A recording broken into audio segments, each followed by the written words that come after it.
were very proficient when it came to business acumen. This comes back into the story later. So the second thing they did was a lot cooler than the first. Have you ever been to SHOT? You've never been to SHOT Show? No. Okay, so I'm the only one here that's been to SHOT Show, right? Okay. So I've been to SHOT Show, definitely a cool experience. One of the things I noticed when I was there was the very large amount of very attractive and well-dressed women while I was out there working some of the booths. That is Wait, what hold you on. would notice. Of course. Yes. Was it a SHOT Show? There's millions of guns, and you only notice the women. Yeah. Wait, now was it SHOT Show or was it AVN Show? No, this was, so they're actually very close together. I know. I almost want to say they overlap, but I'm not 100% sure on that. So do you know who started all that? Glock, actually. So there were women out there before, but they were definitely not strippers, which is this case. And we know the gun world is uber duper conservative. So it was like, I saw Sally's ankles at the Winchester booth. Oh my goodness. Ooh, do you see that Colts chick shins? Yeah. Oh my God. Look at those shins, doll. Look at those shins. Lord have mercy. Exactly. Finding that chapel in the casino after those days, for sure. So yeah, by now, Glock was hosting all sorts of law enforcement and security officials at their location in Georgia for training and time at the range. At night, however, the hosting continued, just on a very different type of shooting range. The Georgia Glock crew was famous for hosting extravagant parties at a local strip club called the Gold Club. To quote directly from one of my sources, you go to Smyrna, you get laid at the best strip club in town, drink champagne. You're not forgetting that experience when it comes time to choose between Glock and Smith & Wesson. Of course, Glock denies any prostitution or the use of drugs at these events. And I mean, how could there be anything like that? They were all cops. Cops would never do anything like that, would they? No. Yeah. I wouldn't think so either, man. Yeah, not gonna lie, working for Glock back then sounds pretty cool. Sounds very rough. Sounds like you would have a very rough life. Yeah, it would be hard dealing with all that. So believe it or not, there was a gentleman's club in Atlanta called the Gold Club. I looked this place up. It was. So It's not around anymore. the building still exists, and it's still a gentleman's club, but it's no longer called the Gold Club. I don't want to say the name of the new club that's there, but when I looked this place up on Street View, it was pretty interesting. For some reason, Google Maps drove their car around the whole parking lot. I'm serious. I'm serious. You can go through every corner of the parking lot on Google Street View. And there are several views of the building available on Google Street View. If you want a good laugh, look up Gold Club Atlanta.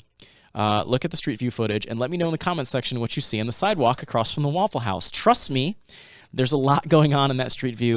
Should we do that right now? If you want to. Yeah, it's definitely an Atlanta strip club. Can I say we need a screen? We can pull stuff up. Let me get some episodes up, and eventually we'll have a screen and better cameras and maybe a bigger studio and better whiskey. And maybe you could iron your backdrop. I'm not ironing the backdrop. Just need to leave comments. Hey, your backdrop wrinkly as fucking hell. Okay, those. I think the first time you get one of those comments, I think we need to make it more wrinkly. No. Yeah, if you We can comment on my figure drapes, that out. I will fight back.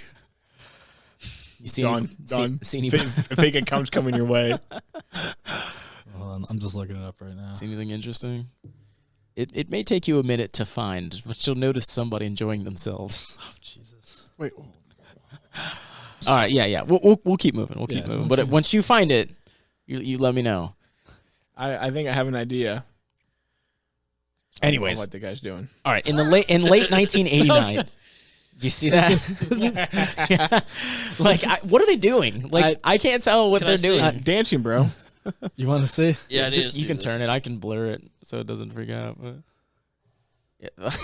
It looks like he's what's the guy that spit on cardboard? Wait a second. It looks like we got two guys sitting in nice chairs underneath an umbrella, probably consuming a beverage, and that guy looks like he just fell down. It looks like he was having trouble navigating the curb. No. No. If you find the other angle, things get stranger. Well, The I'm other telling angle's you. different. What's the Yes. I think he's breakdancing. Nope. Yeah, it looks like he's breakdancing. Thank you, Josh. He might be. I don't know what he's doing. There's another angle. I mean, So the year was 1989, and Glock was ready to head to SHOT Show to debut the new 10mm Glock 20 at SHOT Show, but Carl, always trying to be an innovator, had an idea one night. Carl assembled a crack team of 50 Glock salesmen and managers and had them report for a special assignment at the Gold Club. They proceeded to hold tryouts for their new spokeswoman that would accompany them to SHOT Show the following year in 1990. There were 300 girls who tried out for the club that night. I mean, try it out. I'm sure it's just money. But They're like- 300 strippers. They're like, you want to be paid to go to Vegas? Like, that's a 300 movie I would watch. Well, like if you're paying for the trip, Exactly. You're paying them to travel. and they You're can probably make more money there. Oh, I'm not saying I'm not saying anybody's stupid here. I'm just saying 300 strippers? we need to have a. We didn't see 300 people today at the truck plant. Like, We need to have a female broadcaster here. yeah. Anyways, so the crack team decided they settled on a stunning young woman by the name of Sharon Dillon. Sharon Dillon wasn't just some bimbo, though. She was required to take a 4-day training class as they wanted her to be educated and be able to speak to their products at the show. She actually ended up being the top shooter in her class and scored perfectly on all their written tests. Turns out she took this class alongside a group of people from Homeland Security, which means Homeland Security got outshot and outsmarted by a stripper. Way to go. Way to go. Good that one. makes us feel good. Yeah, I know, we're right? safe, guys. Good job, Homeland We're Security. safe. Yeah, in fact, Carl did not want anyone to know she was a stripper because of this. So when people would ask, and they asked a lot, she made quite the splash. He would say, "I can't tell you," and most people just assumed she was CIA. Do we have pictures of her? We do. She's all right. What's the name? Sharon Dillon. SHARN. ARON, sorry. Hold on. And Dillon, like, Dillon. correct. Their advertisement at SHOT Show that year included a picture of her and the phrase, "We have the hottest 10 in town," both referring to Sharon and the new Glock 20 chambered in 10mm. Rumor has it that the Glock booth was completely overrun at SHOT Show this year. So was the 10 millimeter like popular before the 40? Yeah, remember, so after that Miami shootout, the FBI wanted a cartridge that, Yeah, and they went to the 1046 So they went to the or 10 millimeter. 1045. Okay. but they didn't go forward with the 10mm. They went to the 40-4006. I think recoil was too much for smaller stature people. Correct. Also, it was a bigger, heavier gun. We're going to talk a little bit about that here. It's a pretty interesting story because Gaston pulled some Thomas Shelby stuff from and an absolute gangster move and cost Smith & Wesson millions of dollars. It's insane.